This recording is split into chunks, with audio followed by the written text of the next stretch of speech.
vaikuziva kuti hondo dzacho aisvika pakunodzihwina. Hapana painosvika pakunokundikana.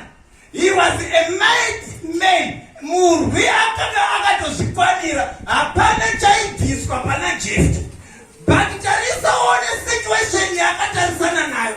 Zvinonzi izvo Gilead akaita mudzimai wake ndokubva amuitira vanakomana. Vanakomana vakawanda hamene kuti vanga vari vangani. But Bhaibheri shoko raMwari riri kuti akamuitira vana vakawanda. But ndokubva pazozvarwa mwana aibviye Jephthah. Zvodzizvo Jephthah akanga ari mwana wechipiri. But Jephthah haana kuchuza kuve mwana wechipiri. Hallelujah, hallelujah, hallelujah. Ndine munhu here mwandiri kutaura naye muno. Jephthah haana kuchuza kuti ndoda kuve mwana wechipiri. But Jephthah ari kunzi iye haasi kuzokwanisa kudya nhaka yababa vedu muno mumba matiri. Jephthah haasiriwe umambo. Jephthah ngaende pasaidi nokuti haasiriwe imba ino.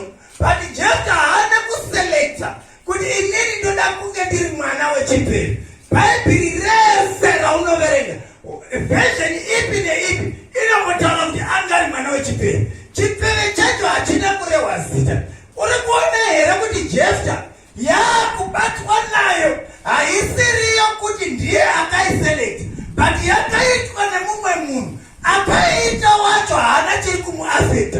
Yakunoafekta Jephthah. Jephthah akunzi ndiye mwana wechipiri. Sezvinonzi pane